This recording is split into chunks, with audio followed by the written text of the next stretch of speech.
Aloha!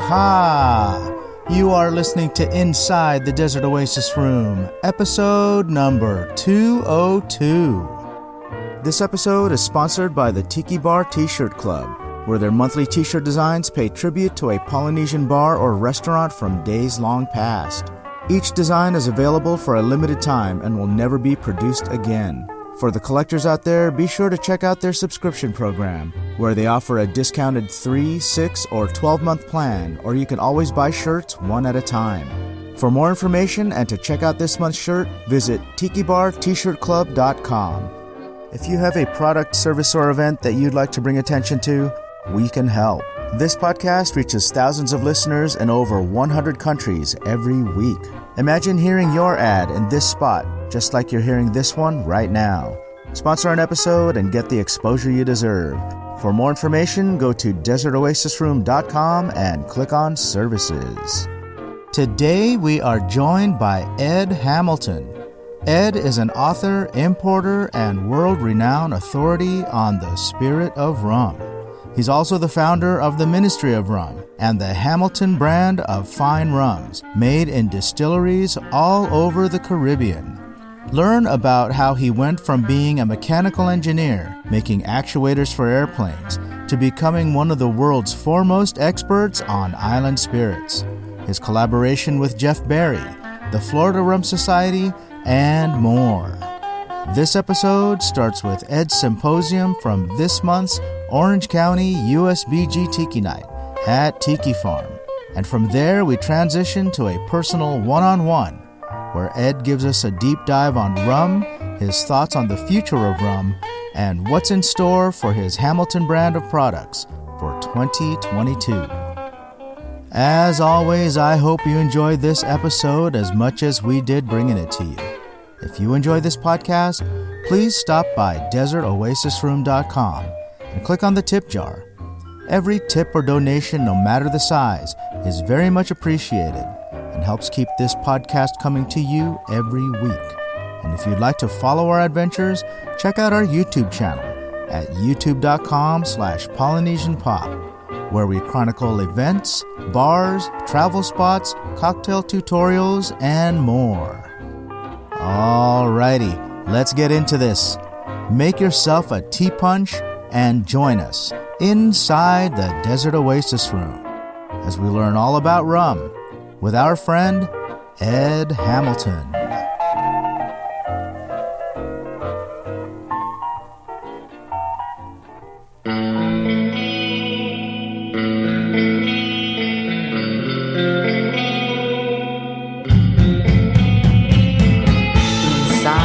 Desert Oasis Room.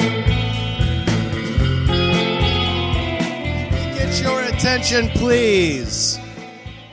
We are extremely honored to have the man, the myth, the legend, the Ministry of Rum. And he's going to come here and talk a tiny bit about rum, educate everybody on it, talk a little bit about Hamilton's rum. Ed Hamilton, everybody. Ladies and gentlemen. This afternoon, Benny asked me if I had a picture I wanted to use, and I said, I don't give a shit. I don't care. Is that your son? That one's from the archives. Does anybody know where that picture was taken?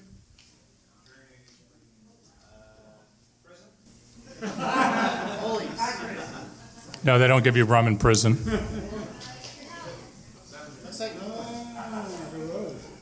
That is a small bar, and I should know the name of it, in Chicago.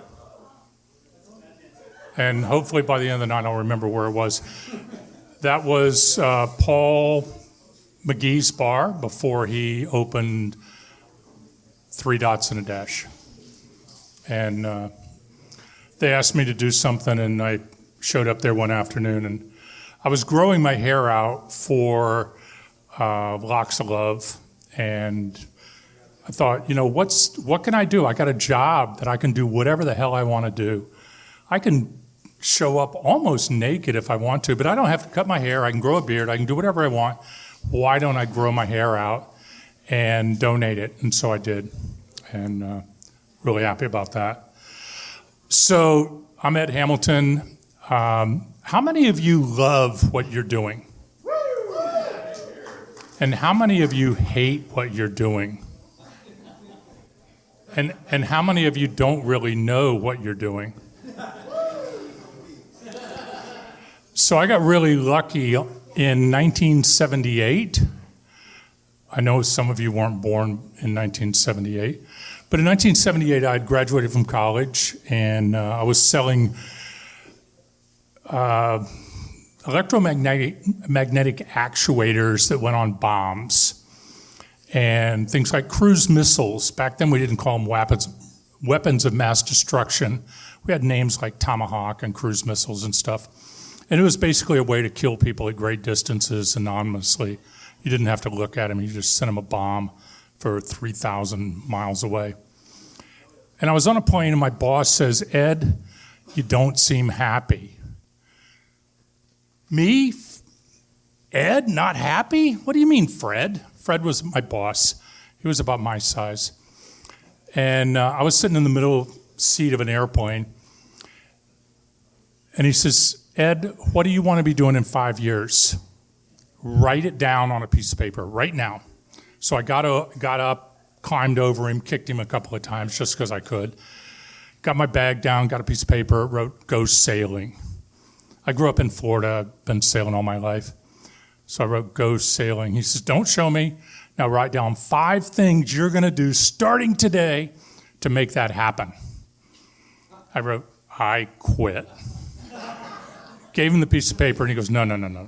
You can't quit.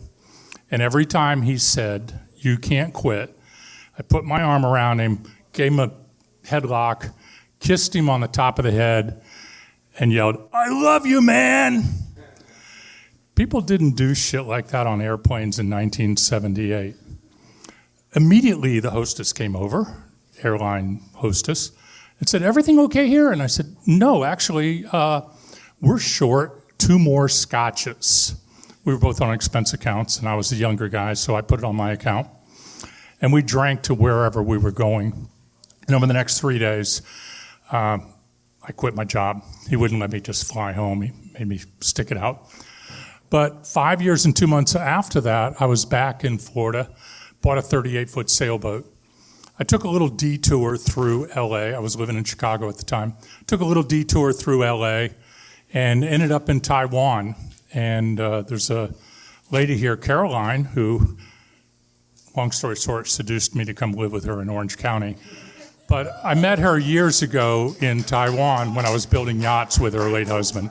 Yes, you can applaud. She's a wonderful woman. Her late husband, Wendell Rankin, was building passport yachts in Taiwan. And I ended up in Taiwan working for another company, and then that company went bankrupt. But I had a plan. I was going sailing. I ended up hopping on another boat, sailed down through the Philippines, got to Singapore, got hired off a bar stool, and ended up working on the oil rigs all over Asia.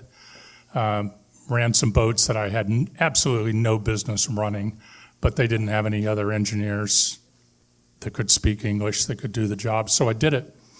But 5 years and 2 months later, I was back in the States, bought a boat, went to the Caribbean for 20 years.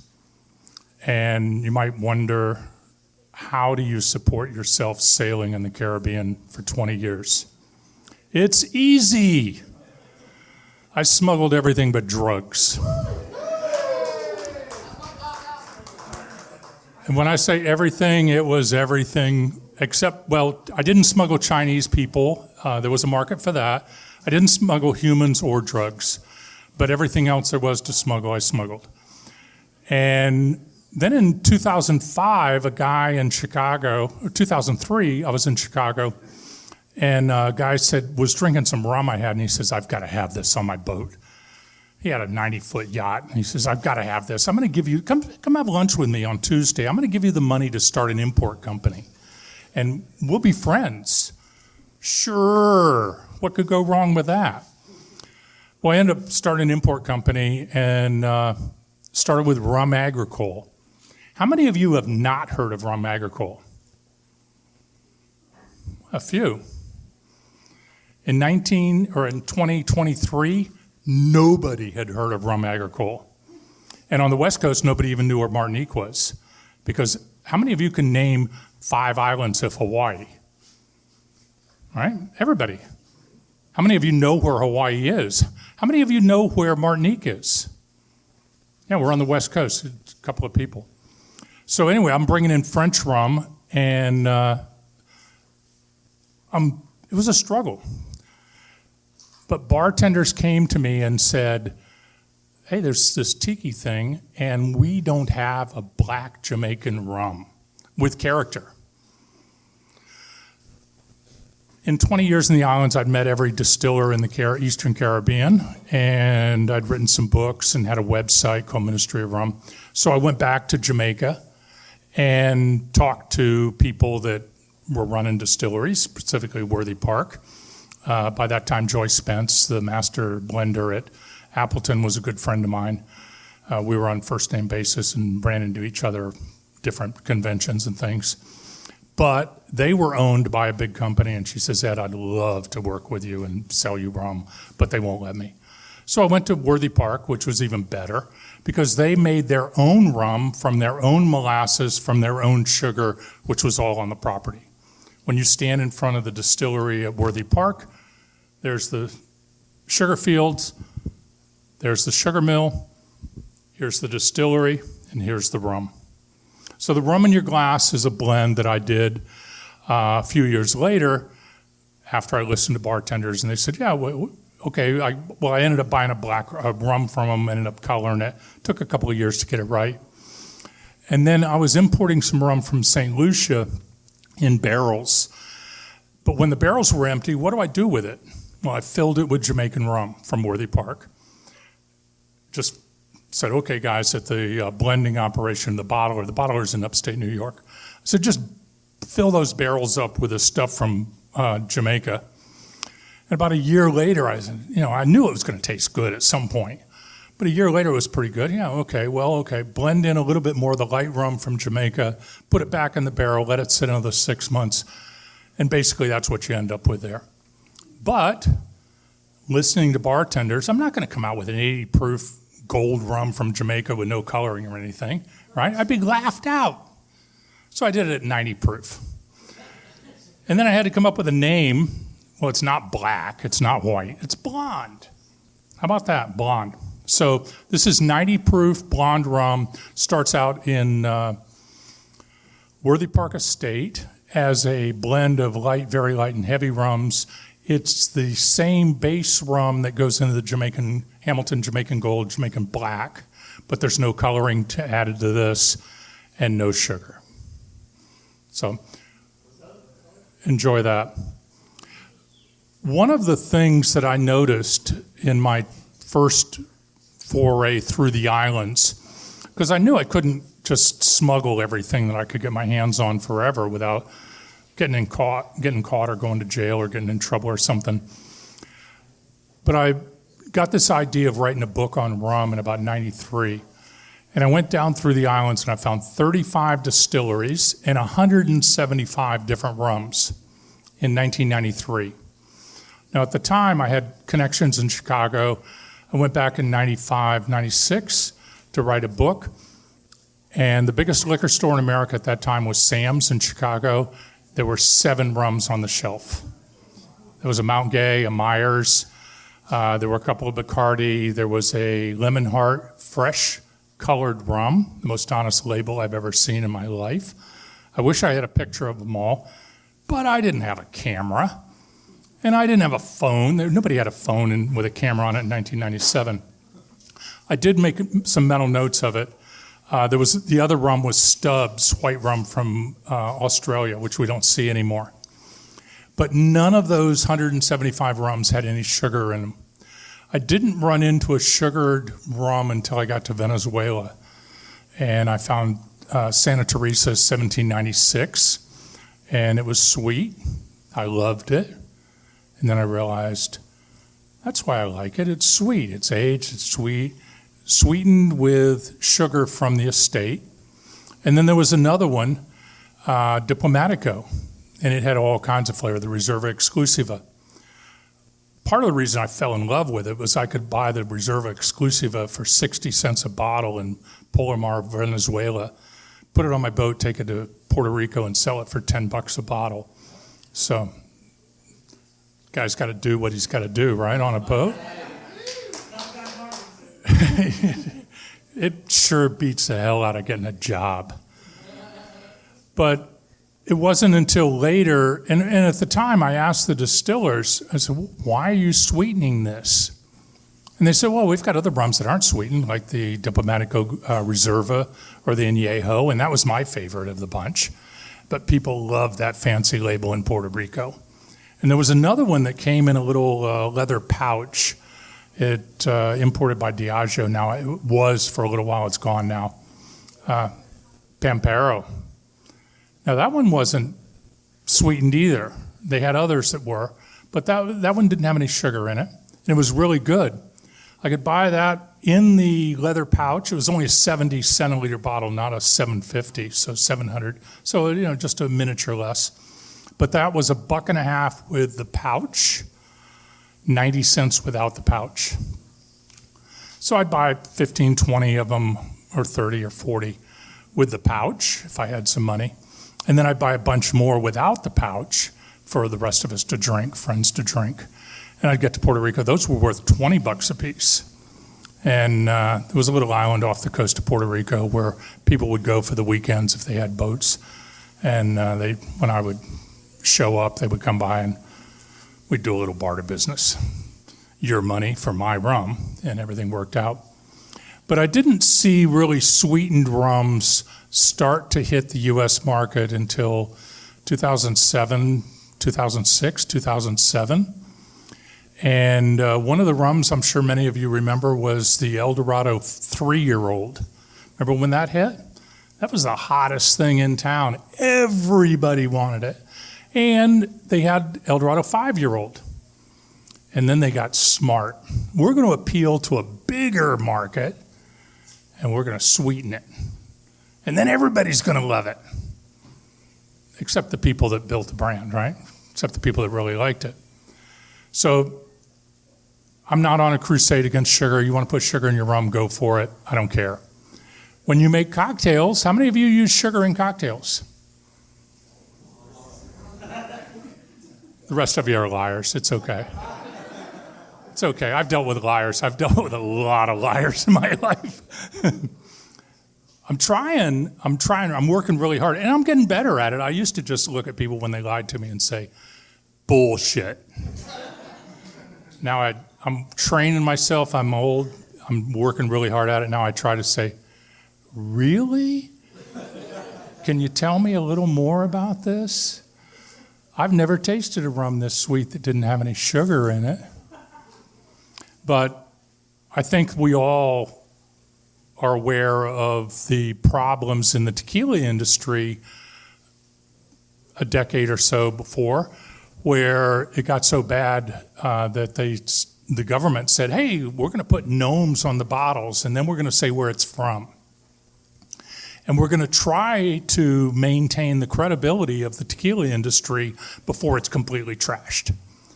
And they did a pretty good job of it. I mean, certainly there are people that are cheating on it. There always will be. But they did a really good job of it. Part of the challenge in the rum industry is we have so many different countries importing so many different products into America and around the world. And there is no uniform group that has the best interest of the rum industry as its goal, unlike tequila or Scotch whiskey or American whiskey. Can you imagine if they put sugar in Whistle Pig?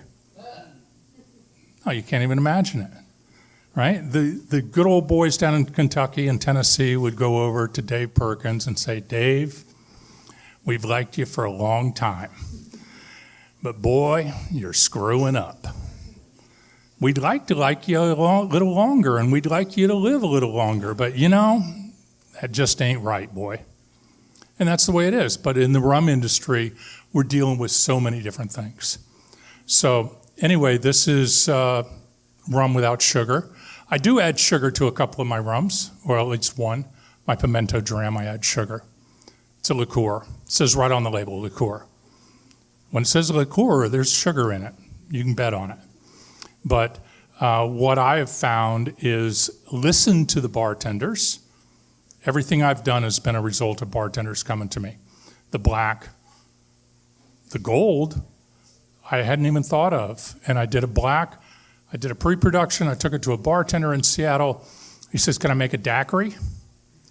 No, I'm going to be the dick that comes into your bar, brings you a sample of something that smells really good, looks really good, but no, you can't use it in a cocktail.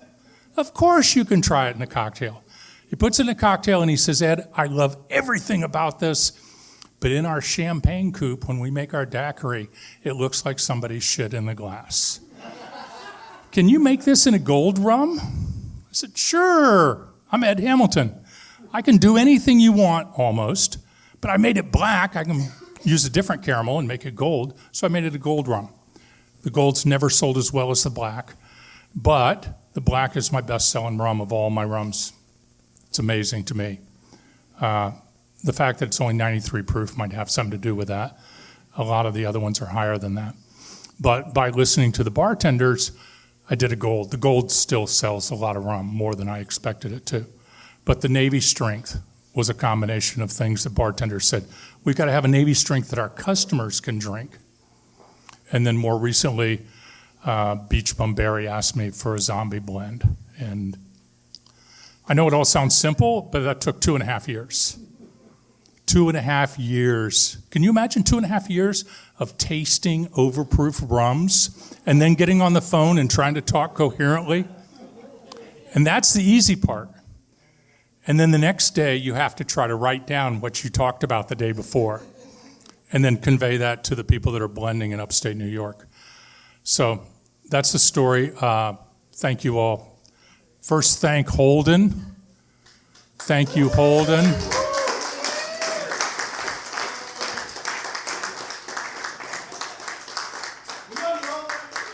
Thank you, Benny, for finding me and asking me to come talk to you guys for a few minutes. It's the least I can do, stand around, drink some rum, and talk for a few minutes. I mean,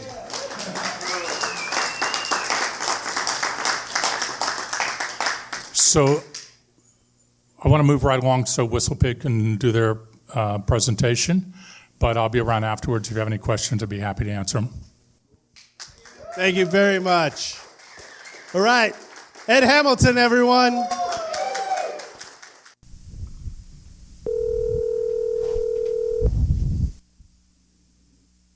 Hello, what are you selling? How you doing, Ed? Oh, yeah, just a second. I'm almost ready. Okay, no problem. Oh, it sounds like I'm missing out on something here. What are you making? A daiquiri. Oh, I love it. You're not making a tea punch. No, I'm not, because I just got some fresh lines, a whole bunch of them. Okay. And I'm still working. Oh, you're on the clock. Oh, I love it. So you're playing hooky for me. Well, yeah, I'm working. I've got a few things to take care of. Got a container coming in tomorrow and some other stuff. And, you know, this job is not as many people think it is. It's, a lot of stuff you got to do every day. Oh, I bet. I mean, for a lot of us, I think being surrounded by rum all the time is living the dream, but it's still a job, I'm sure, for you. And I think I read somewhere that you buy tens of thousands of liters of rum at a time. Is that correct? Yeah, well, the biggest tanks right now are 20,000 liters, but 20,000 liters. Yeah, a lot of rum. You got to buy it in big chunks, or you pay too much. Yeah, and it's a business. I mean, you can't just be buying that rum just to sit on it. So I imagine that. You got to sell it. Yeah, imagine that there's more work behind the fun of what we think it is when we're surrounded by rum all the time. But let me start by saying thank you for joining the podcast. I appreciate you coming on. I've been wanting to have you as a guest for a long, long time. And so I'm excited to finally sit down with you and talk with you.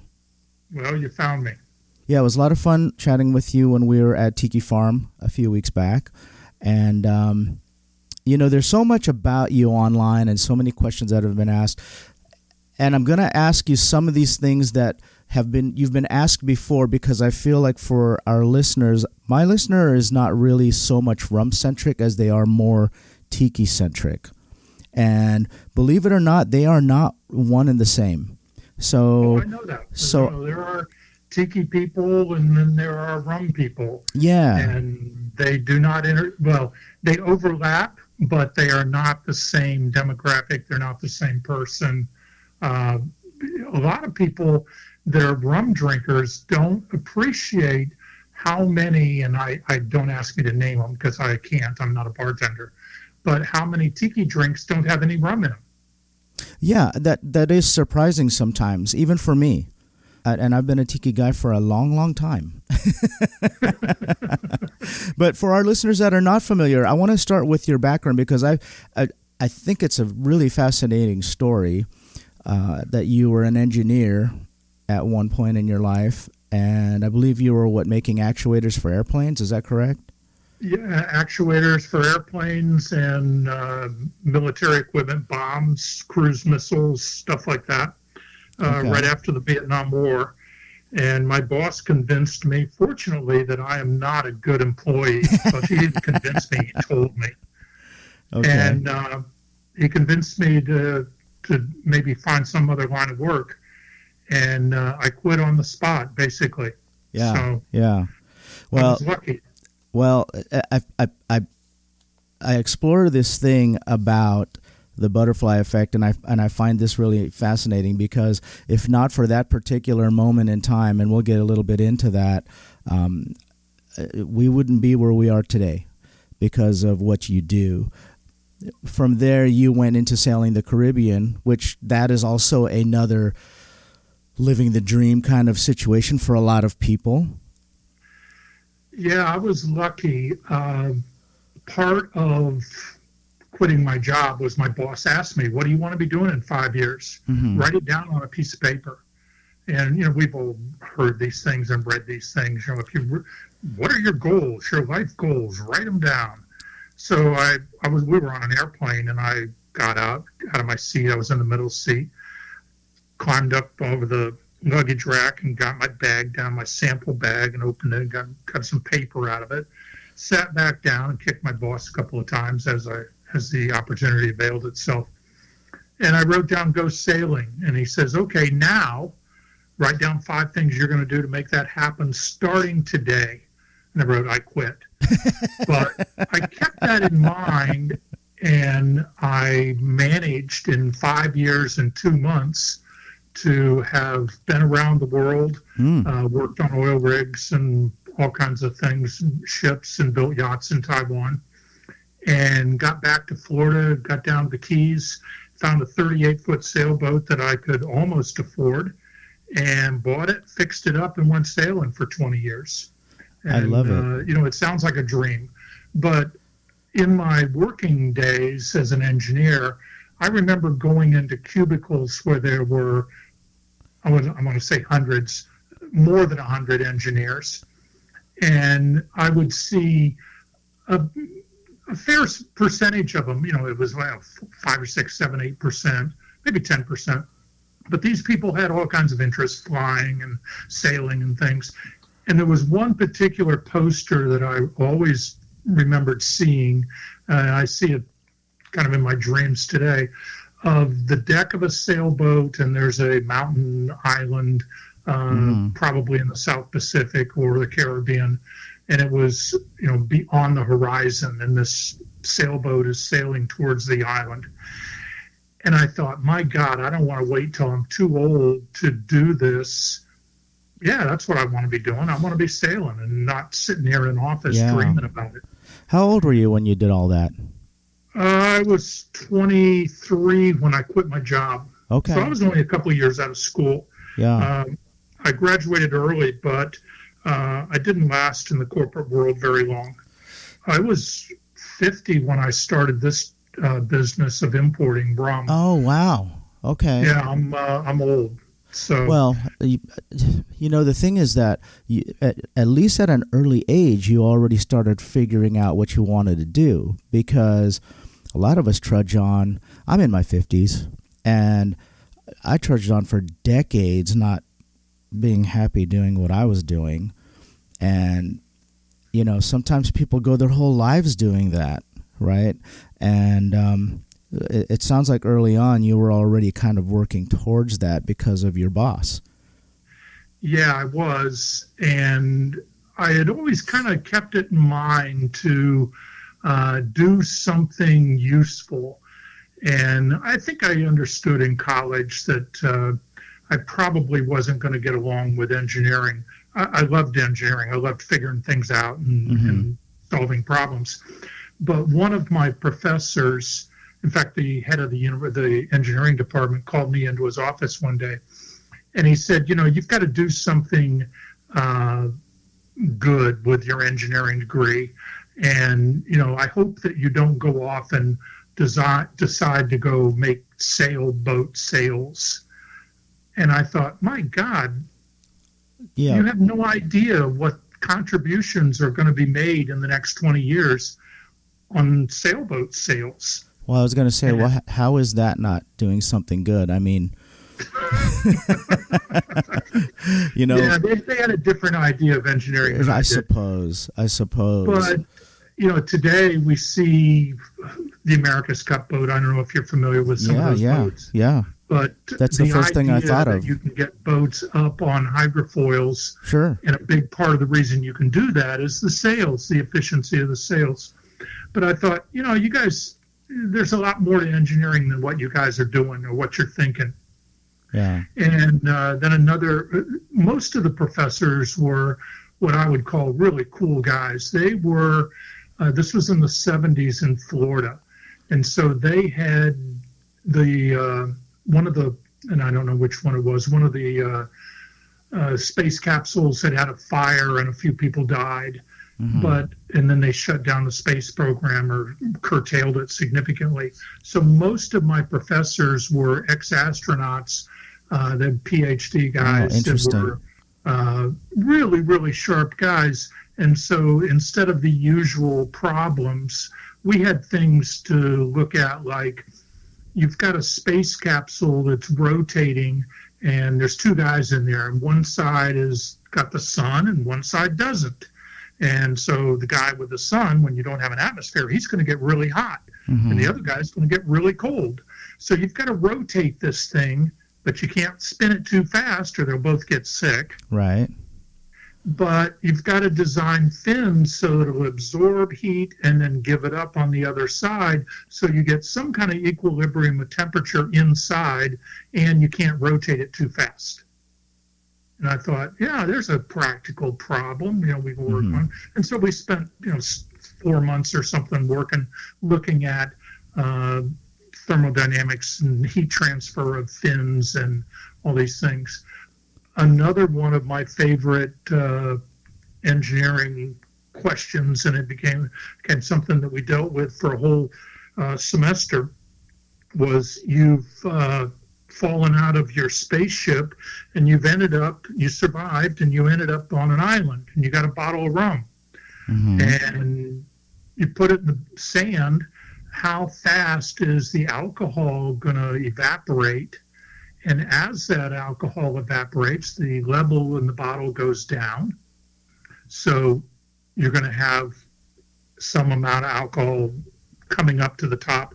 And then as the wind blows, it's going to blow it away. And then you've got temperature variations between the hot and the sun. You don't have a cork. You can't shove anything else in there. That was part of the criteria, because we all said, well, you just shove a piece of coconut shell or something in there. Right. But the color of the glass, it's going to heat it and cool it and all these things. It was basically an engineering problem around a bottle of rum that I had no idea that I'd later in life be working with 24 hours a day. That's interesting. It's like, I thought you were going to say something like, well, it's not a problem if I just drink it all right now. Well, of course, some smartass came up with that solution, but, then you fail the class. Yeah. And the idea was you don't have a cork, but what can you do to preserve as much of the alcohol as possible? And one of the things is build, shade it. Don't let it sit in the sun, of course. And then you want to keep the wind from blowing on it.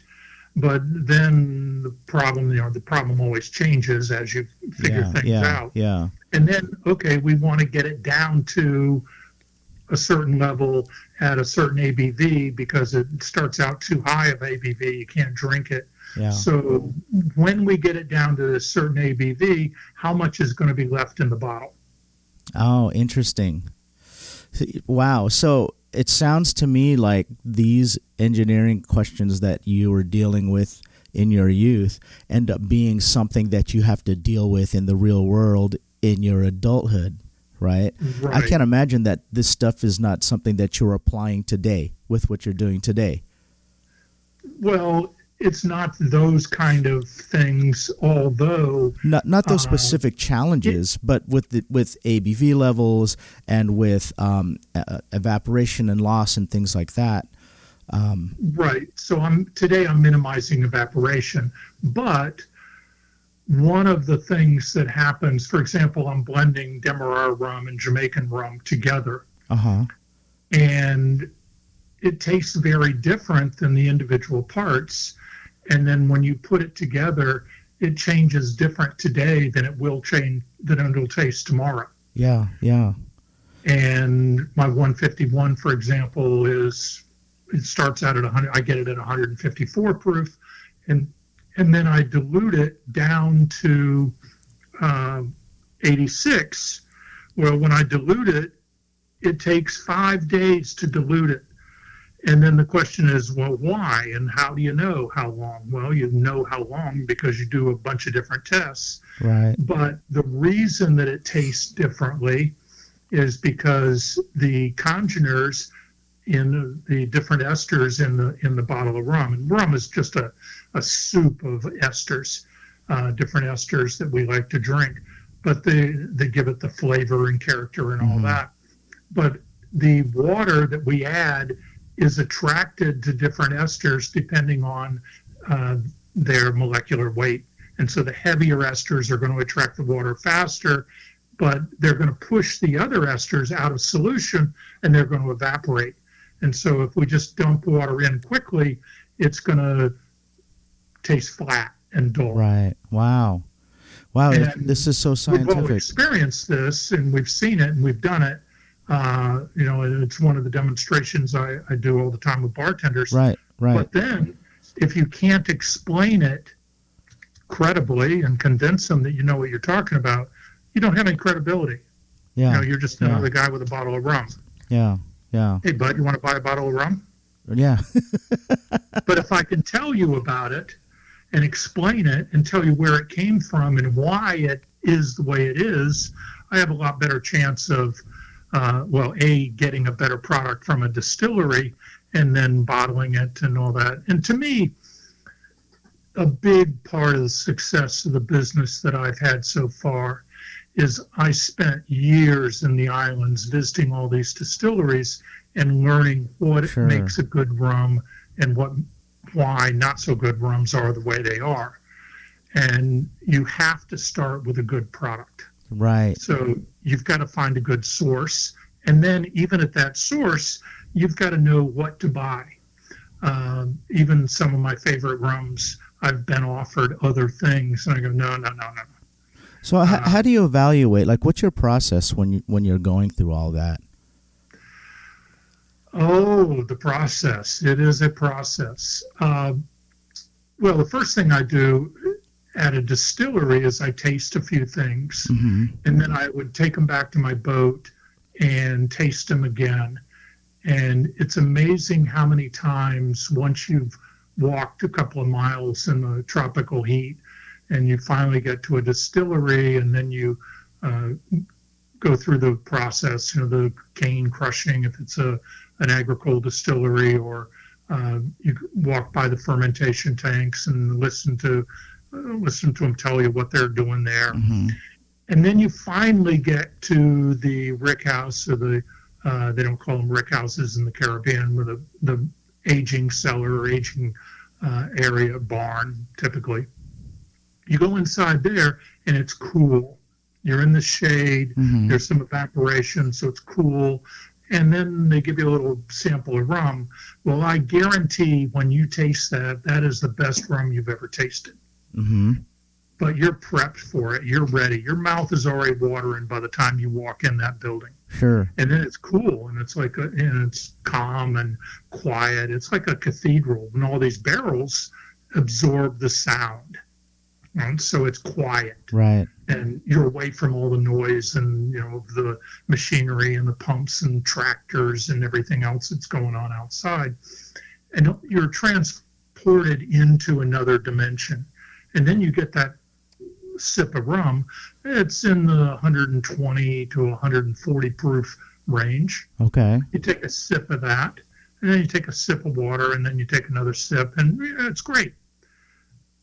When you get it back to your boat and you take a sip and you've got other things to compare it to, it changes. It changes, yeah.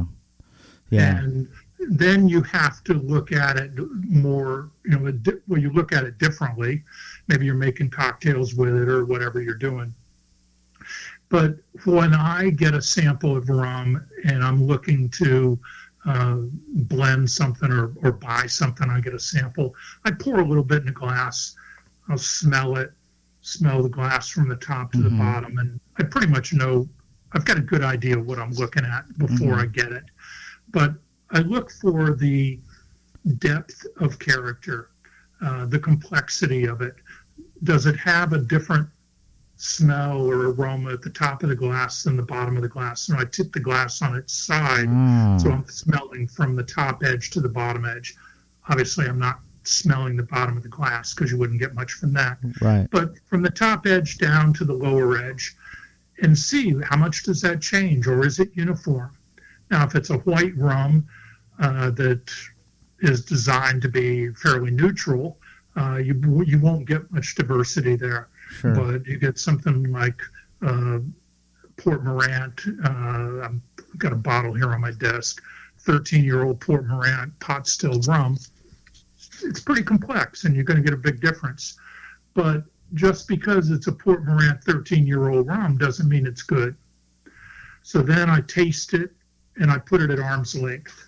Okay. And, I'm tall. I've got long arms. So I put it at arm's length and lean back in my chair and look at that and taste it, take a sip of water, and does that glass invite me to come have another sip?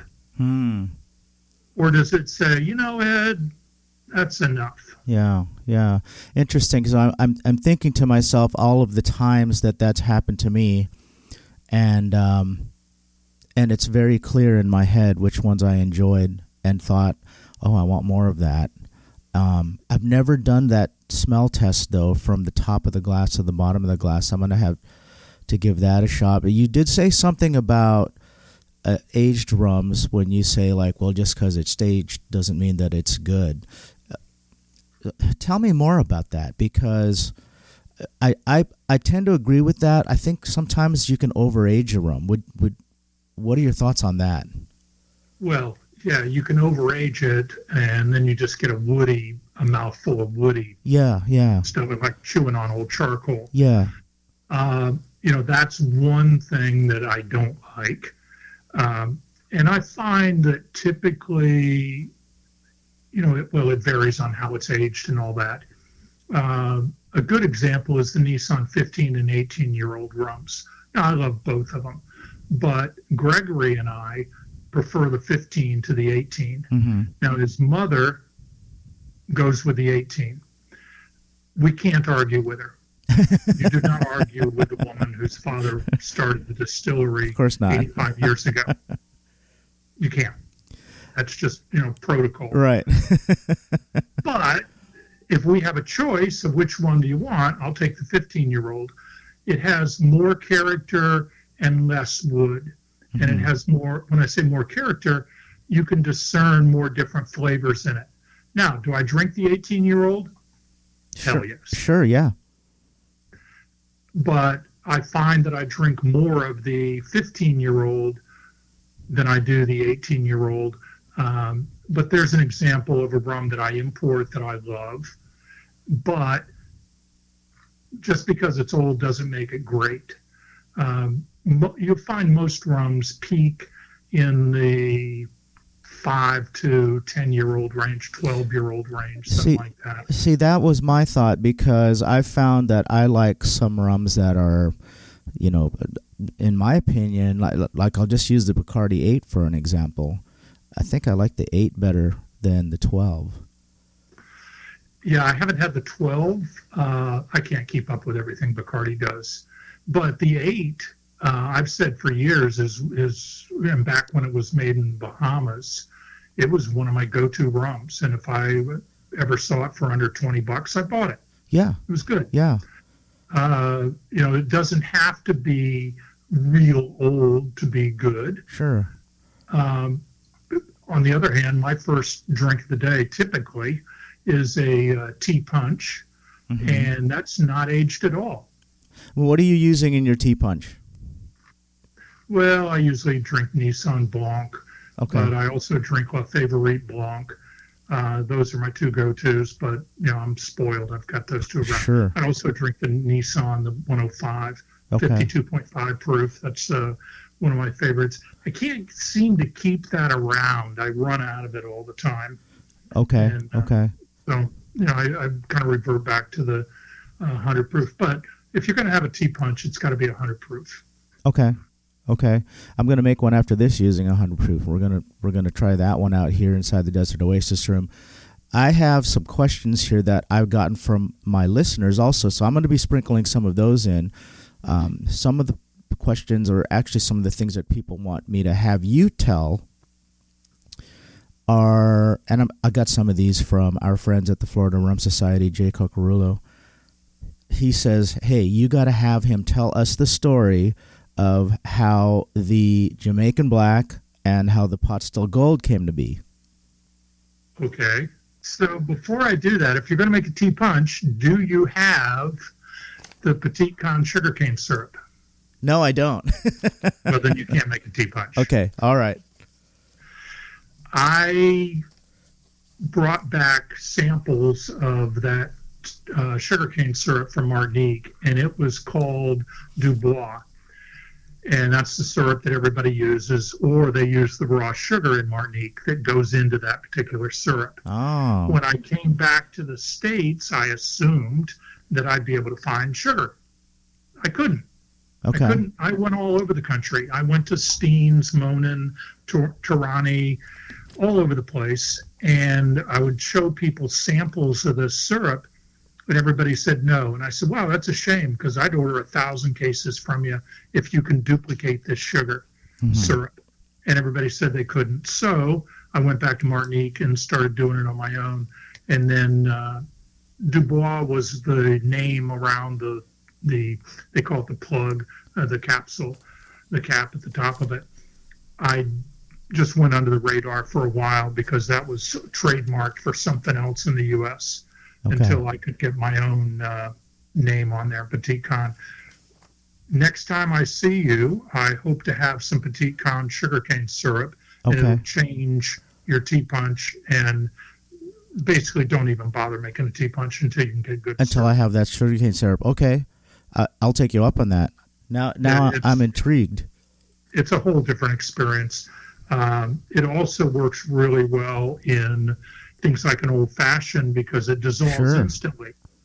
So most people that are making an old-fashioned end up with some ice in the glass and there's sugar, and they're trying to stir it. Well, you'll never get all the sugar to dissolve. Yeah, it never does. It never does. Yeah. But if you use a good sugarcane syrup, it dissolves instantly, and that particular grade of raw sugar adds a nice character and mouthfeel to the cocktail.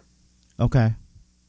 So back to the story of the Jamaican Black and Gold. Have you heard this?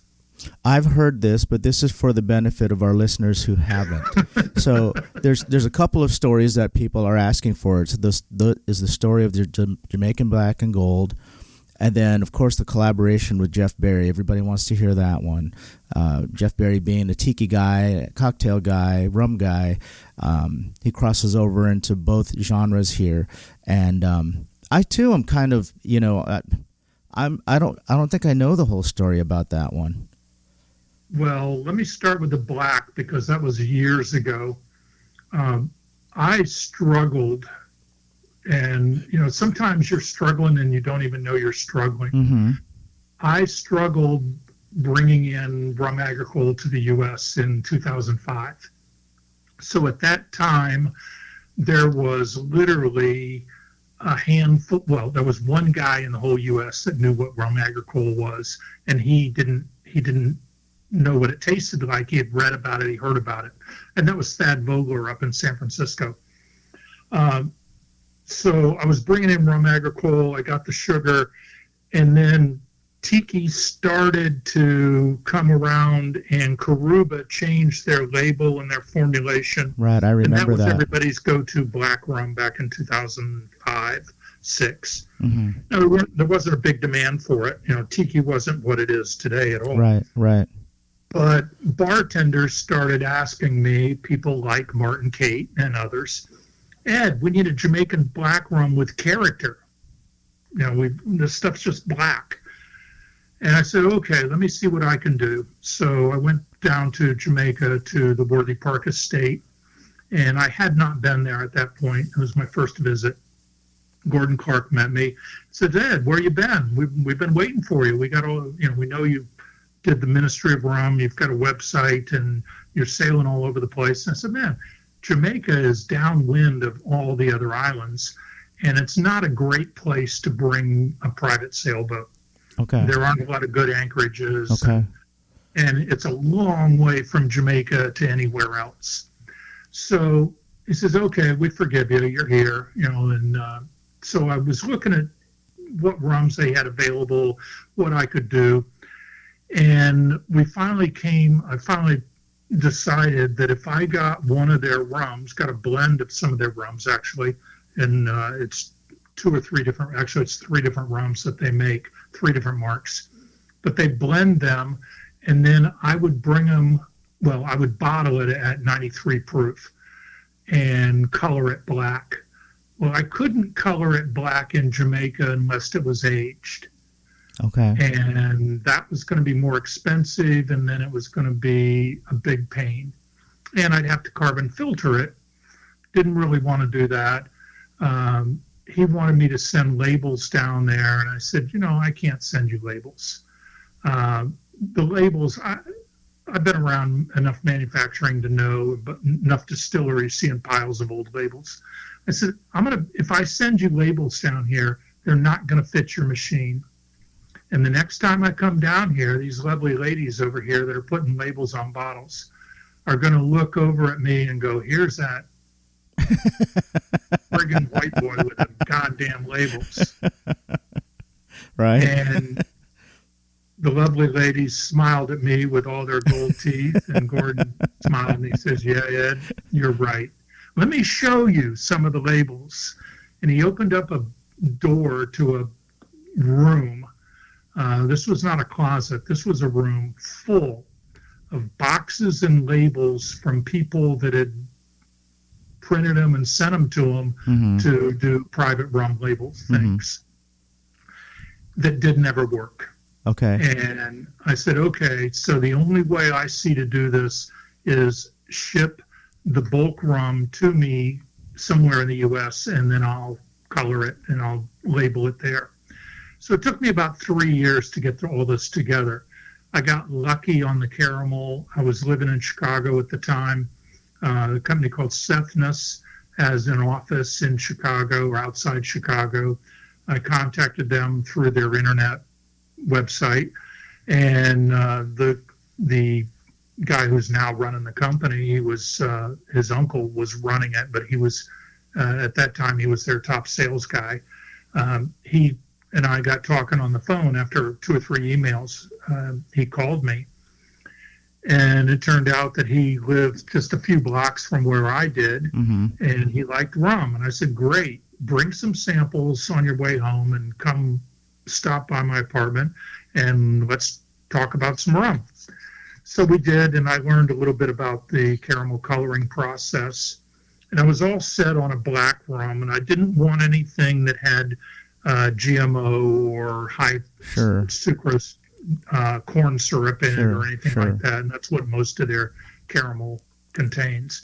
But they did have a domestic sugar-based caramel. The sugar came out of Florida. I said, great, I can trace the origin of that. I know where that came from down in the Everglades. Mm-hmm. So I'll use this black. Well, I got some samples from Jamaica, put the black in there, the caramel coloring doesn't take much, a couple of drops, and took it out to a bartender in Seattle and said, hey, what do you think of this as a black Jamaican rum? And he looks at it, he smells it, he says, man, this smells delicious. Can I make a drink with it? Mm-hmm. I said, sure. I'm not going to be the guy that brings you a sample and says, no, you can't taste it, or, you can't make a drink. So he makes a drink, makes a daiquiri with it. He hands it to me and he says, Ed, I love everything about this, except in our champagne coupe that we serve our daiquiris in, it looks like somebody shit in the glass. I said, Ben, you are absolutely right. Yeah. He says, can you make this a gold rum? I said, sure. It started out clear. I made it black. I can get a gold tint caramel. Uh-huh. So it's a different caramel, not less. Does that change the flavor at all? Well, it does, but in a cocktail, you won't notice it. Okay. What it does, the two different caramels are different viscosities, and they affect the surface tension just slightly differently.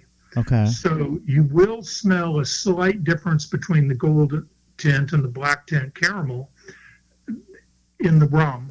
But if you do it in water, you can't smell the difference. Okay. And in water, it tastes like water. If we were sitting together and I put a few drops in a glass of water, you wouldn't taste it. Right. Especially in Orange County where the water is just horrible. But you have to be judicious in the way you use this stuff. Right. A little bit goes a long way. So, you're old enough do you remember Brill cream? Yeah. Little dab will do you. Yeah. I was going to, because when you say caramel, colored with caramel, my first thought is, oh, that's so rich. I can't imagine that it wouldn't affect the flavor of the rum. And then if you're talking about the difference between the gold and the black being the viscosity alone seems like it's going to change everything. Well, what it does, so it takes 1 liter of caramel to color 4,000 liters of vodka. Oh, wow. So it doesn't really take a lot at all. That's minuscule. Yep. A little dab will do you. Wow. 2 dabs will overdo you. Yeah. So the caramel costs me used to be about $75 to get 2 5-gallon jugs of caramel shipped from Chicago to upstate New York where I bottle. And I bottle up there because the water is really good. It's never been part of the municipal water supply, which is really important. So most places, they're working with city water, and so they've got to do all kinds of conditioning. So this is deep water, well water. They run it through an RO filter and a UV filter for medical reason, to kill a virus that may be in there, but there's nothing in it. I mean, it's deep well water. But when you add the caramel, and we add the caramel last, it does change the viscosity just slightly. Mm-hmm. But I mentioned there were 3 different marks of rum. Now, Jamaican rum, as you know, has a lot of character, a lot of aroma to it. Sure. So if you change the surface tension, it acts like a sieve. Okay. And it will suppress. It doesn't add anything to it, but it suppresses a little bit of the aroma. Now, if I just take a couple of glasses, one with black rum and one with gold, and don't look at the color, in a ceramic mug, for example, I couldn't tell you which is which. Oh, okay. But there is a slight difference. And if you taste them, you could say, oh, yeah, this one's a little different.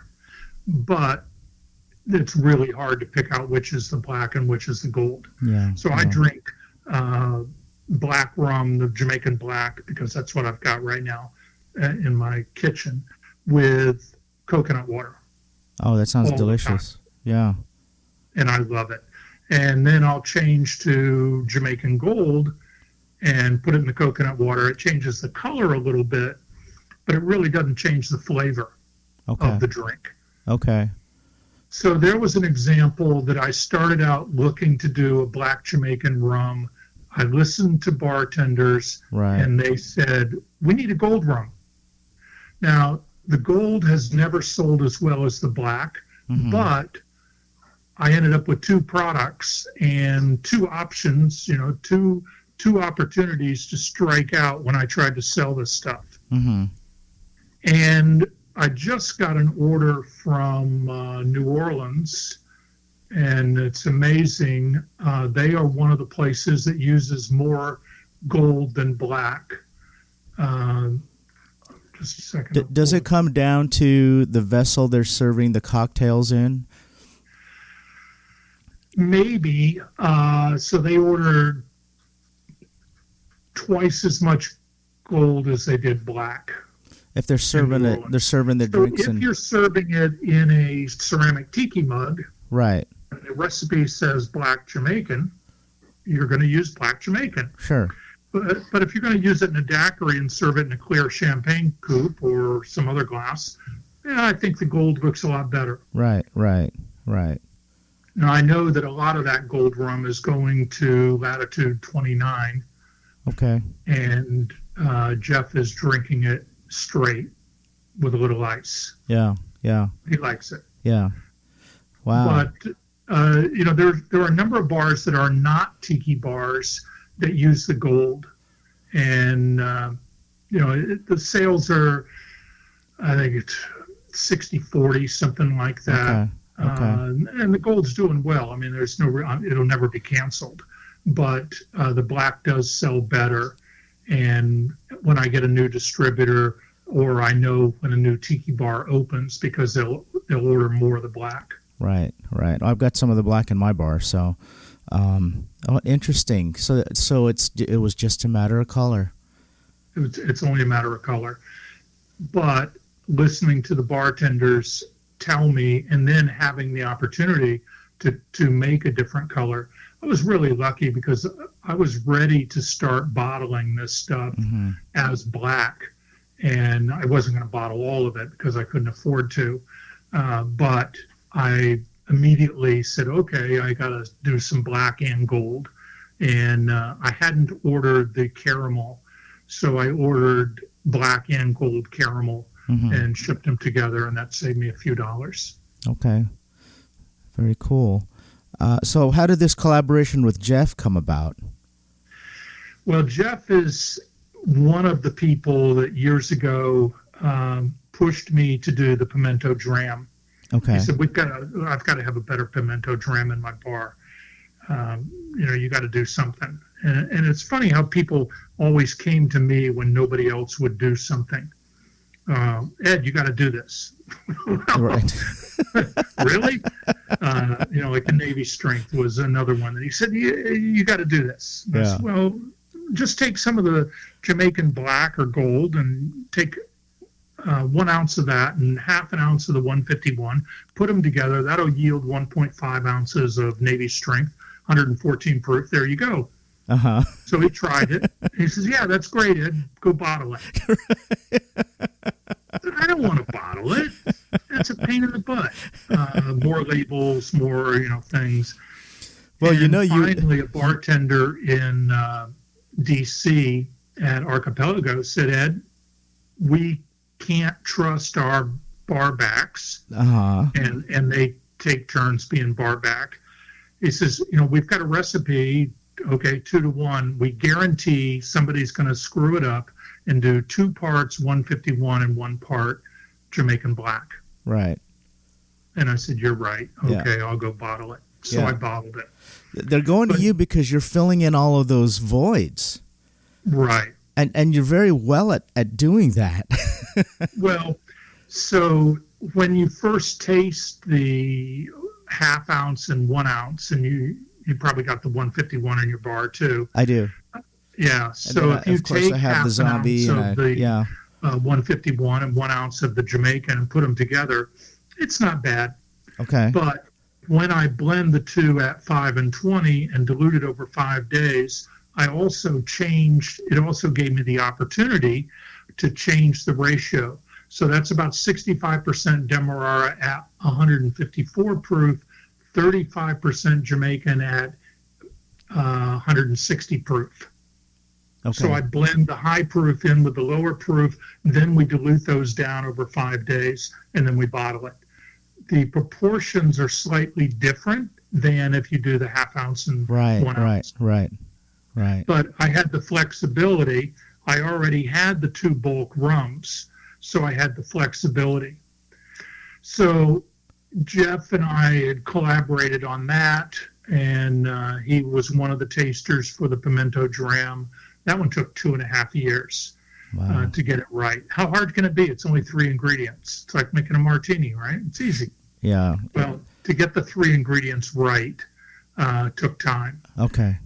And I finally got that right. But then, I said, okay, Jeff, what else do you need behind your bar? What do you need? Oh, he needed a white rum. He says, I need a good white rum. Mm-hmm. Okay. Let's taste everything you got. Tell me what you love about them, and we'll go from there. And I did that exercise around the country, and everybody had the same answer. We don't like any of it. Yeah. We were looking for something, a certain flavor profile and blah, blah, blah. And so I went through that with Jeff. So one night we were drinking daiquiris in his bar, and I said, is there anything else? I'm not looking to do another product, but is there any other hole that's really missing in your bar? And he says, yeah, this zombie thing. He says, it's driving me crazy because every time I get a new bartender, I have to train them and then watch over them and make sure that they follow the recipe. And then they're putting 4 different rums into a glass, and the measurements are pretty close most of the time. Mm-hmm. But if they're not really paying attention, he says, I would love to be able to have a blend that I could use in my bar to bottle this. And in most states, it's illegal to blend your own rum and put it in a bottle and say, this is so-and-so's blend because it's not, doesn't meet all the TTB regulations on labeling. But Jeff said, if I could have something for my bar, I think it would be great to do. And zombie's a very popular drink in his bar. Yeah. And I said, but he says, I want something that's lower proof because the zombie, if you blend the 4 rums together, it comes out, I don't remember exactly, 137 proof or something. Okay. And it's 4 ounces. Yeah.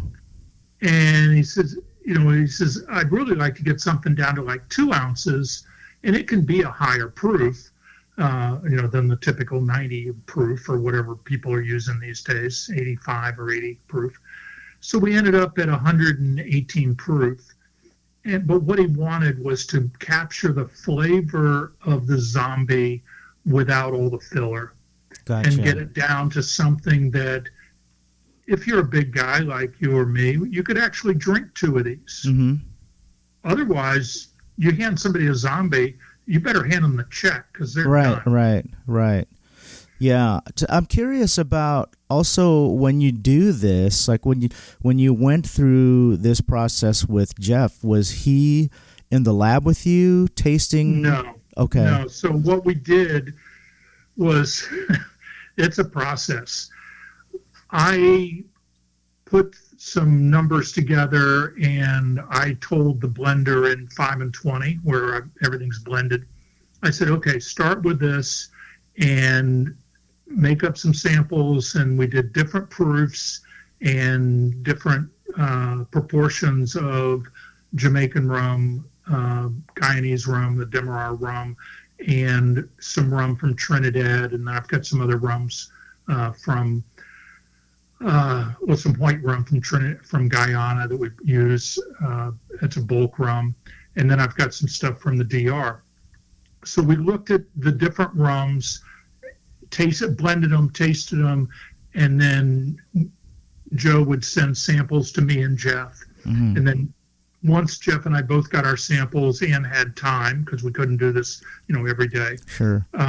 We would get on the phone, we'd taste them, get on the phone and say, yeah, we like this proof, we like this flavor profile, but, we want to change this or this or this. So Jeff would tell me what he wanted changed. I would make the changes. They'd be blended, and that would take a couple of weeks, and then it'd take another week to get the samples, and then we'd start over again.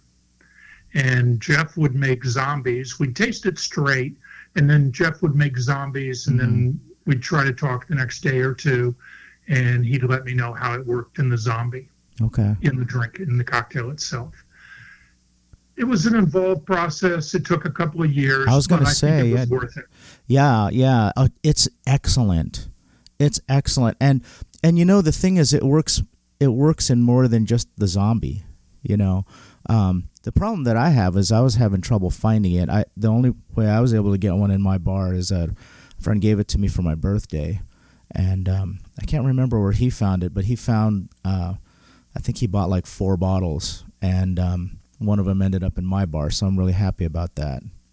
Well, it's getting better. Classic Beverage in California has some inventory now. Mission has it. There probably isn't a Mission close to you. I think that's where he found it, was the Mission in Pasadena. Right. Mission in Pasadena has it. There's a few other places. Distribution's been a challenge, but the other challenge has been keeping it in stock. Yeah. So yeah. I've done a number of different products, and the White Stash, for example, is doing really well. I don't know the exact number, but on the order of, say, 1,000 cases this year after 3 years. Okay. That's one I don't have yet, so I'm going to have to find that one. Yeah, it's pretty good. I like it. Okay. So people were telling me, we want a white rum, not 80 proof, no sugar, nothing added to it, with a nice aroma and a nice finish and some rum flavor. And I looked at things like the Old Caña Brava. I looked at the rum out of Barbados, the Real McCoy 3-year-old. That was one that popped up on the radar. Several bars had it. Of course, Plantation 3-star, but people told me they didn't want something with sugar in it. But Jeff nailed it when he says, and do not bring me anything else at 80 proof. And he says, 85 to 90 proof. So that one's 87 proof, and that worked out pretty well. Yeah, perfect. But how many cases do you think would sell in the first month of that zombie blend with no advertising? Oh, I don't know. I don't know what's good or bad from a sales perspective, if I'm being honest. Right. I just know that it was hard to get. It's hard to find, and there's a high demand for it. Yeah, it outsold anything I've ever done. Oh, that's great. And it outsold what we expected to sell through the end of the year in the first 6 weeks. Oh, that's great. That's awesome. Wow. I printed 5,000 labels, and that's 400 cases of rum. And I thought, yeah, that'll be good. Yeah. Give me time to get the product out there and check the label. So, it's a process, and you publish things. You think you got it all right, and then you listen to it, or you read it later, and you go, "Oh shit, how did that slip?" Oh, that happens. That happens with every piece of media that I publish. Right. Yeah. So for me, let me do 5,000 labels, which is a bigger number than I usually do on a new product. But I'll do 5,000 labels, and then I'll sit down and look at the label printed on the bottle, and have a few cocktails. And see what's wrong. And then I'll fix it on the next batch. Well, those 5,000 labels or 400 cases of rum sold out in the first, 2 weeks, 3 weeks. And so I had to print more labels, and then I was waiting on labels, and then I was waiting on bottles, and then I was waiting on rum. Right. We literally went through everything that we expected to do by the end of the year. Wow. Well, that's awesome. Now we're doing it in 750 bottles and liter bottles because the liter bottles are hard to get. Oh, okay. Okay. And liter bottles are more than 30% more expensive than the 750s. Yeah. Yeah. So the idea for me is I want to be able to offer a small discount anyway on a liter. And if I can't, then I'll sell the 750s. Yeah. Yeah. And the 750 bottle's available. And the 750 bottle, everybody recognizes, it's a Hamilton rum. Sure. I'm lucky that the capsules fit both the liter and the 750 bottle. Okay. But with the bottle shortage, I'm going ahead with 750s, and I do have 750s in the market now. Yeah. So we shouldn't have any shortages going forward. That's my that's goal good here news. in the new year. We've got another product that Jeff and I did that is a Navy grog.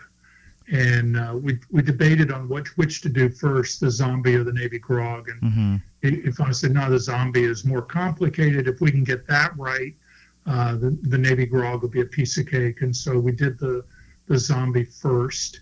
The Navy grog will be a similar bottle, same label. Okay. But when we first started talking about this, I said, Jeff, I think if we're going to do this, we should make it available to other distributors and to bars across the country. And we thought about it for a little bit and had another drink and decided it was a good idea. Yeah. Yeah. Neither one of us had any idea or didn't really appreciate how many home bartenders, home tiki bartenders there are. Yeah. It's, I'm one of them. And right. I mean, there's a lot of them out there, and there's a lot of really good ones. People that have never worked in the industry as a pro, but damn, do they make good cocktails. I could name a few off the top of my head, and your products they just work so well. Like, I think my favorite one out of all your products is the 86. It just filled that slot so nicely. That's one of my favorites. My other favorite in that range, of that style, is the West Indies blend. It's a little softer on the palate. It's got some Jamaican rum in there, and it's one that I mix all the time. The 86 is, if I'm going to introduce somebody to my rums, I'll start them with the West Indies blend. Oh, gotcha. Yeah. Yeah, I call out the 86 by name when I'm having cocktails at the Tiki Tea. So, I have them use that. You and a lot of other people. Yeah. I love it. Now, when you did your collaboration with the Florida Rum Society, was it similar to the process that you had with Jeff? Yeah, a little bit. It went much faster because there were only two components to that blend. Because that's an excellent one too. I love that. I just actually, coincidentally, as a gift, I got one last week from a buddy at the Tiki Tea. Gave me a bottle for Christmas. Wow, which I'm really happy about because I've had it. I think this is probably my third one, and it's great over a giant rock. I mean, just by itself, it's delicious. Yeah, so what they were looking at is they wanted something that had more character than the West Indies blend. And I said, yeah, I can do that. The West Indies blend was done for daiquiris. And a bartender group, actually a restaurant group in New York, came to me while I was in New York one day before COVID. And they asked me, they said, we want to do a private label. I said, okay, what do you want? Well, we want to run for daiquiris. I said, hold on, guys. Daiquiris is a big word. Right. And these were big guys, but, professional Irish alcoholics. But I said, so, daiquiri, what do you want to start with? Let me start. I had a bottle of the Navy strength with me. And I said, here, make a couple of daiquiris. There were 4 of us. I said, here, make 4 daiquiris with this, and then let's sit down and talk about it. Well, they made the bartender made the daiquiri, pouring 2.5 ounces, I believe, as I recall, into the blender there, or to the shaker. And I said, in my mind, I really wanted to stop him and say, you don't need 2.5 ounces of 114 proof rum.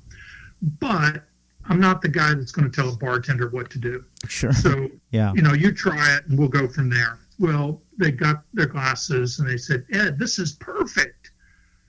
I said, no, it's not. You guys are, bigger than me, professional Irish alcoholics. You right. can't be serving this. They're making Navy strength daiquiris. Yeah. If you want them to have a second drink.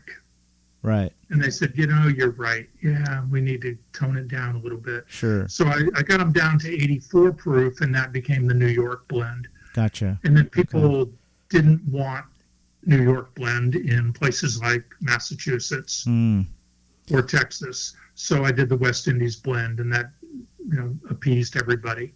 Everybody except people in California, because they didn't want to have to explain where the West Indies were. They could explain where New York was. That thought never crossed my mind, but my first thought when you said New York blend was that I didn't know that one. So, but no, you know it. You know it as West Indies blend. As West Indies. Okay. Yeah. Interesting. To get to the West Indies from California is a long way. Sure. And you can probably name and spell 6 islands in Hawaii. Sure, yeah. How many islands in the Caribbean can you name and spell? All the ones that start with Saint.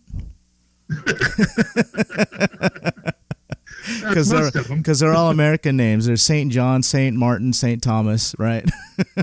Right, St. Kitts. St. Kitts. Right. Yeah, those are the easy ones. I mean, you spent more time in the Caribbean than me, and so you could obviously be able to do that better than I can. Right, but on the East Coast, people go to the Caribbean because it's easy. Sure, yeah. On the West Coast, you don't go to the Caribbean. No. It's a 5-hour flight to Miami. Yeah. Then you got another 2.5 to Sure. Puerto Rico, and then on down. If you want to go to Antigua, you can't. It's a full day to get to Antigua, if you can even get there in a day. You probably can't even get there in a day from California. You have to spend the night in Miami and then go on from there. Yeah. So that one ended up being 84 proof, but the Florida Rum Society wanted something with more character. So I changed that one to 1-year-old Wet Worthy Park rum. And it's a little different blend. It's heavier rum than goes into the gold or the black. And it's a 1-year-old. And then I blend some Demerara in there. So I made several different samples, I think 3 different samples. They wanted 90 proof, so that was a good starting point. We knew where we were going to end up on the proof.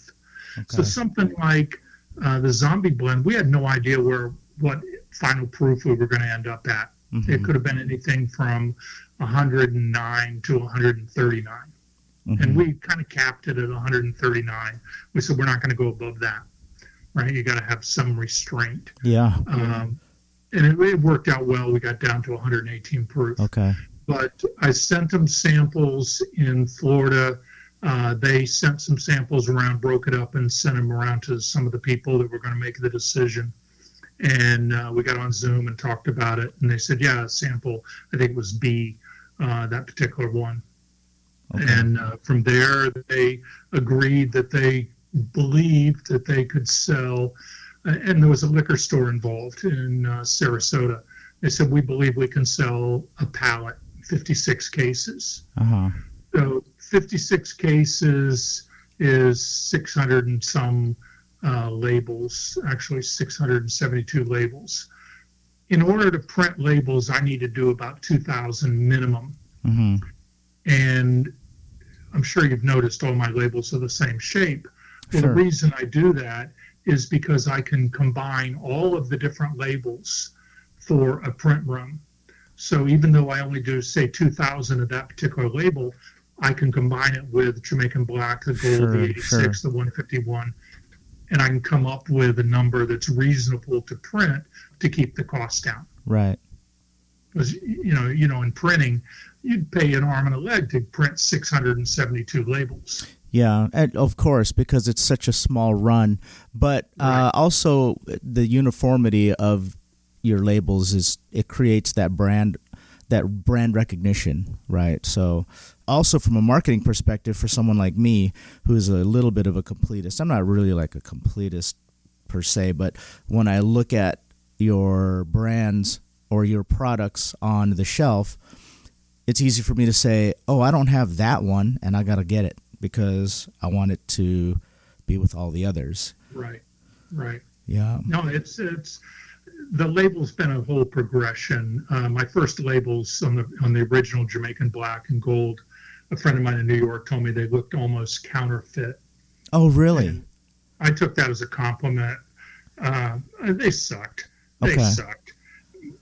But I got involved with a marketing company that wanted to do my labels, and it didn't turn out well. But I started working with some other people, and I did labels myself. The Pimento Dram label I did myself on Photoshop. Okay. And I got lucky that printed out well. That one, the labels were printed 2 years before it was actually bottled. I mentioned it took me 2.5 years. So I thought, yeah, I'm ready to print labels. I'm, got my TTB cola approval, and I'm all ready to go. The product will be 6 months. I'll have this sorted out. Yeah, 2.5 years later, I finally got a product. Right. Because I wanted the product to be right. Yeah, that's just what it takes, you only right? get one chance to shoot yourself in the foot with a new product. Yeah, I get it. Let me ask you, doing what you do and having been in this particular position, what you do for so long, how has your perspective of rum changed over the years? And what do you think is the future of rum, knowing everything that you've gone through? Well, let me back up a little bit. 1997, I was in a liquor store. The biggest liquor store in America at that time was Sam's in Chicago. There were 7 rums on the counter. Mm-hmm. 7. Wow. Okay. Yeah, El Dorado didn't come to the U.S. till about 2001. There were a bottle of Mount Gay, Bacardi, Appleton, a bottle of Stubbs from Australia that they had brought in, and there was a bottle of Lemon Heart, and it said fresh colored rum. And the spirits buyer said, Ed, I want you to help me bring in some rums. I want to have a list like I have over here in the wine section. I got wines of Italy, wines of France, wines of Spain, and I want to do the same thing with rum. And I said, okay, yeah, I'll help you with that. I didn't have any idea how starved the U.S. was for rums, and I had an appreciation for rum for a long time. I grew up in Florida, grew up sailing. There was always rum around on race boats and sailboats. Okay. But when I got back to the U.S. and I was writing my second book, I really started to appreciate that there weren't a lot of good rums in the U.S. There was very little. Florida Cognac didn't come until after 2001. And, today we think of El Dorado and Florida Cognac as rums that are everywhere. They're ubiquitous. Yeah. They didn't exist in the U.S. market. So as I was going through the islands, I was amazed at how many different rums there were and how few there were in the U.S. And I didn't understand distribution and what a pain in the butt it is. Okay. But the rum itself, I saw a real change in the consumers not wanting or willing to accept anything for a while. And then they started to become more particular about what's in the rum. I saw, as you've seen over the last 10 years, we've seen all kinds of garbage being bottled as rum. And some of it doesn't taste or smell like rum at all. Mm-hmm. And we know those rums, but we don't drink them. Yeah. But they're selling more rum than I am. I mean, they're pushing them out there, and I think that's going to change in the next 10 years. Okay. The TTB really doesn't have the resources and such to monitor everything that's going on. For example, there's some rums that taste like Madeira wine. Mm-hmm. And they say, oh, it's finished in Madeira cask. Oh, really? There's a whole lot more in there than 2.5% finishing taste. Yeah. There's rums that taste like cotton candy. Yeah. There's no cotton candy in a barrel. Oh, we use old whiskey barrels. I go, really? Yeah. I've never tasted a whiskey that tasted like cotton candy. Yeah. There are rums that taste like cough syrup. Yeah. And they've got 15 and 18-year-old age statements on them. But the TTB isn't in a position to really police what's going on. And I think it's going to take a couple of these rums to get called out. Yeah. And then there will be a slowdown or stop to it. How do you think COVID has affected the industry, like going forward? Do you think there are going to be regulations or anything like that might be bad, good or bad? Do you foresee anything being affected by that? Well, COVID has slowed down the government process of regulation. So there are still quite a few labels being approved. There's a whole lot of whiskey labels being approved. There's still a lot of new products coming to the market, but the government doesn't have the resources or the ability to take samples. So years ago, They used to get samples of rums and all spirits off liquor stores and put it in a lab, run it through a lab and say, this doesn't meet this is too high or too low on the ABV. And if it's got too many congeners in it or the wrong kind of congeners, and they're looking for things like methyl alcohol. And if you're out of spec on that, they would shut you down. That enforcement is almost stopped. Wow. Okay. I've been fortunate that the distributors that I work with, most of them, not all of them, but most of them have actually grown during COVID. And I think part of this is because of the home tiki bartenders. Sure. They're buying more retail. My sales of liter bottles last year was way down compared to what it was in 2019. But the sale of 750 bottles more than compensated for it. Okay. So this year, 2021 is my best year ever. And I expect next year to continue. Okay. The number one thing that I do is try really hard not to run out of product. And it's very rare that I'll be out of a product in the warehouse in New Jersey for more than a day or two, 3 days, something like that. That's so you're managing that very well then. I'm trying. Yeah.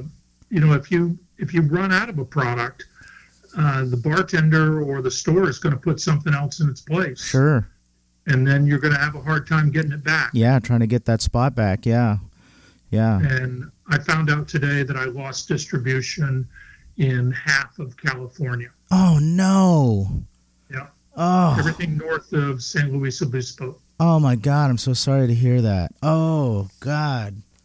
Yeah, it sucks. Wow. The good news is that I have built a reputation and the brands have a reputation that if I can find another distributor, I can plug in. But people in San Francisco, for example, where I started importing, that was where I made my first sales 18 years ago. Yeah. They're not going to be able to get my rums for a few months. Oh, my God. What a bummer. I know San Francisco is got a huge cocktail culture there that uses your products. So, Yeah, wow. Yeah, it sucks. Well, I hope that gets resolved sooner than later. Yeah, me too. Yeah, I bet. All right. Well, I have some listener questions here, just a couple short ones here. Number one, from Boris Hamilton. He's a friend of ours, craft cocktail enthusiast.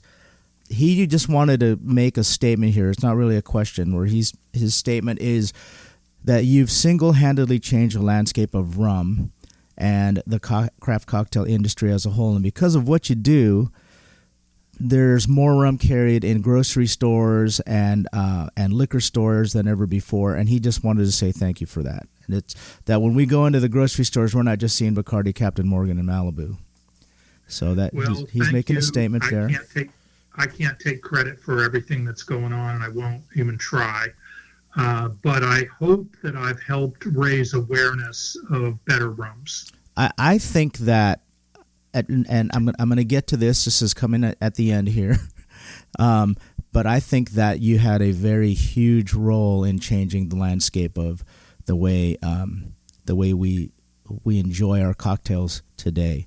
I have another question here from one of our listeners, Ross Aliotti. He's an admin of Tiki AZ. His question is, doctor says you can only drink one type of rum from now on. Which type do you choose? Wow. I would probably go with Nissan Blanc 105. Oh, proof. Interesting. Okay. Well, it makes a great tea punch, makes a great daiquiri. I love the aged rums, but if I can only have one drink a day or one kind of rum, that's probably what I would go with. I just love the rum. I fell in love with it in Martinique years ago. I fell in love with the tea punch. I was disappointed when I came to the States and found out I couldn't get the sugar. Yeah. But there's a complexity, a purity there. I was watching somebody make a martini the other day on TV, and they were talking about how simple it is. And I thought to myself, wow, a tea punch is as simple, but it's 100 proof instead of 80 proof. And at the end of the day, when you want to drink, why screw around with 80 proof vodka that you're overpaying for? Oh, sure. Right. So, yeah, I've been asked that before, and I've thought about it some. I really like that. I used to be in love with Eldorado 5-year-old, for example. But they've added, it's a little sweeter. It's changed the profile. It's not as heavy as the one I remember or used to have. I'm sure they'll tell me nothing's changed, and I'm just getting older and my taste buds have changed. But I really like the 100 proof spirit. Mm-hmm. It gives me more flexibility. I can pour less or more, depending on how things are going or how you want it to go. So that would be my first answer. Okay, great. Now I have my own questions that I'm going to be selfish about. I have 3 of them. First one, what's something about you that most people don't know? I think I'm an open book. I don't know what. Yeah, I think I know. I don't want to say I think I know everything about you, but I've read a lot about you, and we know the origin of you sailing in the Caribbean. We know how you went from how you got into the rum business. Anything else? When we talked at Tiki Farm, one of the things that I learned is that if someone could play you in a movie, you picked George Clooney. Do you remember that? Yeah. Yeah, because George Clooney wouldn't do it. All right, so we're going to skip this question because I think we probably have all the answers to that one. The second question is, if you could start over, would you do anything different? Oh, I do many things differently. Any hard lessons that you learned over the years? Well, you're talking about in life or in the rum industry? In the rum industry. Yeah, I would probably do things differently. I wouldn't have, well, I say I wouldn't start with rum agricole, but I was passionate about that, and that's what I wanted to do. I would have had or tried to have a bigger portfolio, but it's a balance of money, time, distribution. Today the distribution landscape is very different than it was 18 years ago. 18 years ago, there were very few tiki bars that you would go to other than TPT, yeah. or Tonga Hut. Yeah. But most of the other ones, drinks weren't very good. Right. So, most people don't know probably that my last job in Asia was working on an oil rig in Papua New Guinea. Oh, that's interesting.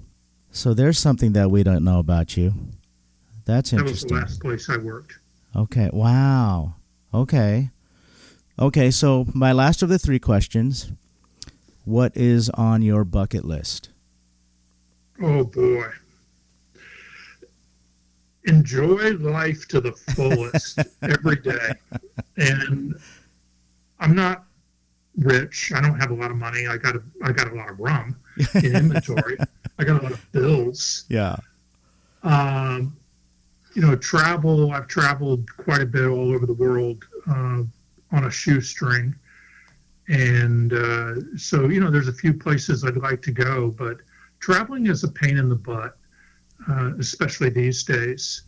I've thought about flying, being a pilot, getting a pilot's license, but I would be an amateur pilot. Sure. And I know a lot of people that have died over the years in small plane crashes. So, I'm not really crazy about that. Okay. That's actually something that my girlfriend and I talk about occasionally is, what are we going to do when we retire? And I said, well, why? I really don't want to retire. Yeah. I couldn't imagine not doing this. I mean, it's fun. I get to travel and as much as I want or as little as I want. I get to drink good rum, meet interesting people all over the country and all around the world. So I'm pretty happy. But I think the thing that most of us miss is really finding something every day that brings us happiness and brings someone else happiness. Yeah. And when we do that, then we're much more fulfilled and we live a better life. Yeah. We're happier. Yeah. We're going to be healthier. And, it's just something that is a goal every day. It's really easy to sit in front of a computer all day and be frustrated with the way things are going or not going. Sure. And, to be fulfilled and to help others be fulfilled, to give back and to help somebody. I try to help people that I meet along the way that are starting in the spirits business. And some of them want some help and some don't. And if they want help, I'll try to help them. Mm-hmm. I'm not going to give them, all my secrets and money and everything else. But try to help people along the way. People helped me, and I love that. That's something that I can do. It doesn't cost anything. Yeah, I love that. It's such a positive perspective. Well, we can either be positive or we can be negative. Yeah. And it's amazing to me.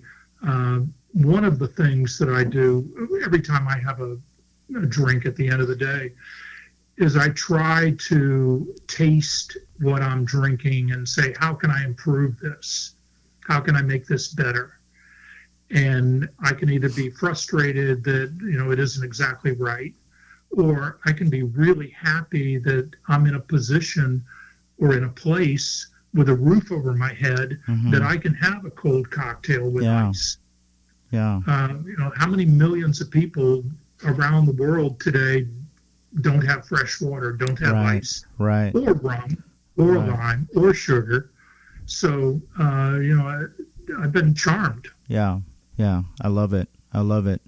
Okay, before we wrap, is there anything that we can promote for you? Do you have a new product you want to promote? Are you working on anything at the moment that you can talk about that you want to get some attention to?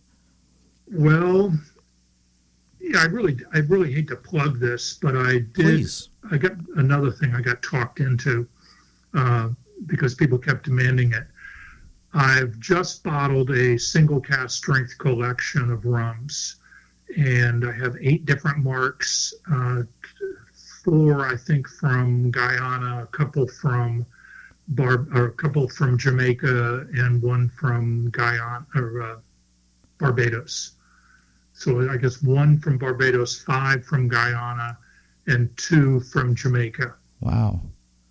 And so I brought in barrels and I bottled them all at cask strength.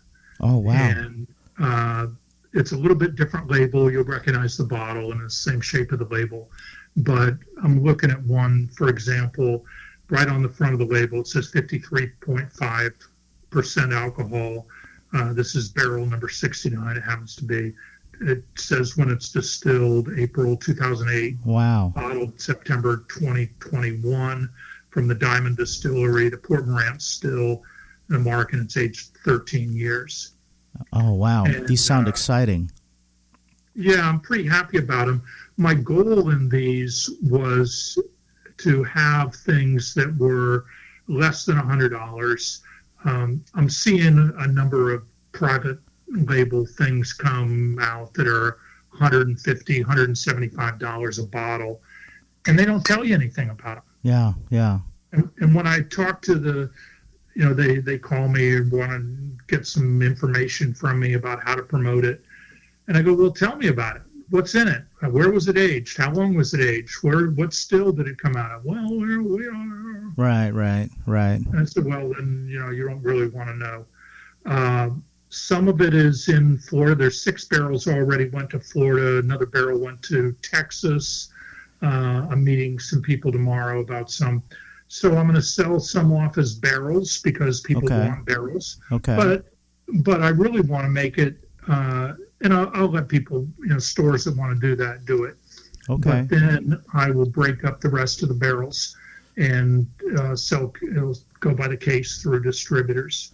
Wow. So this is exciting. So where can people learn more about this? Could they go to ministryofrum.com?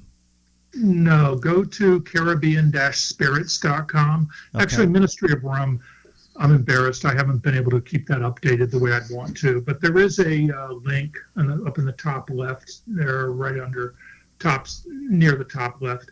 It says collection or Hamilton Rums or something.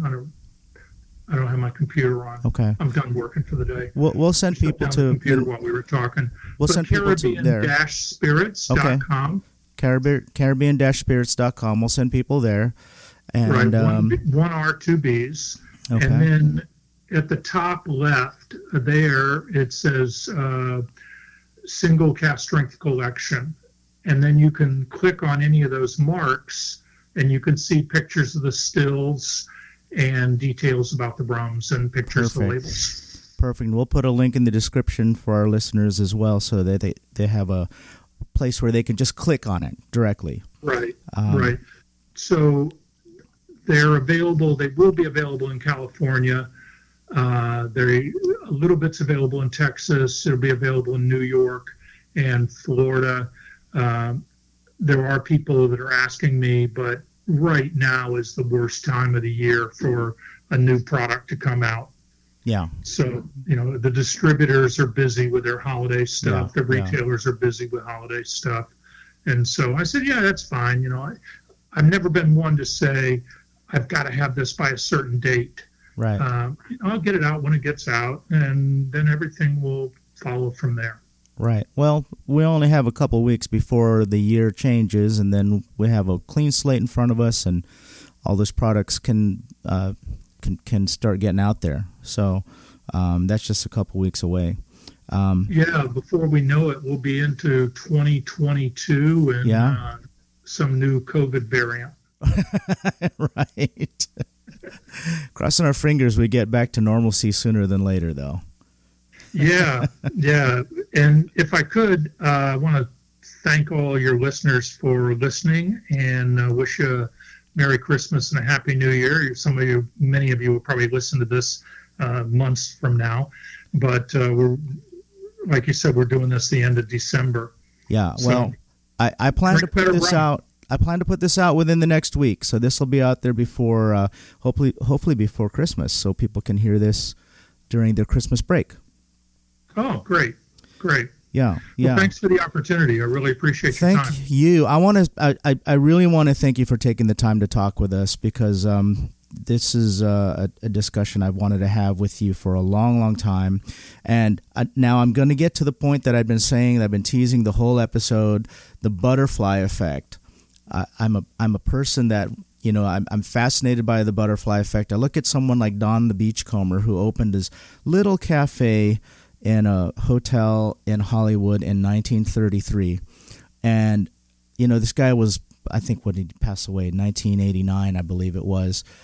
And because he opened this little cafe, through the effect of this butterfly effect, you and I believe, would not be talking today, because tiki is what brought me to rum.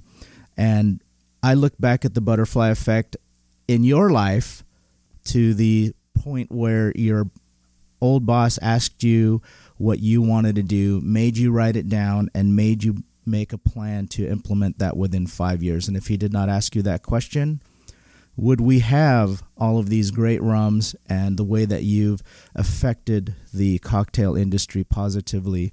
So I want to thank your old boss as well. Yeah, Fred Kormansky, and he's still living. We're still friends. I love it. There you go.